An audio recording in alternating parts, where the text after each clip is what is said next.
9 વખત સત્યનો ઉચ્ચાર કર્યો છે સુખદેવજી મહારાજે. સત્ય સત્ય.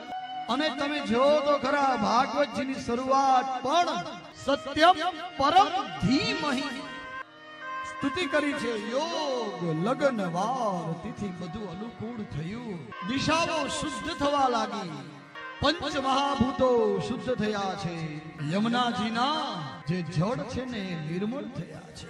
અને નિશ્ચિત સમય આવ્યો છે, મધ્યરાત્રિનો સમય થયો.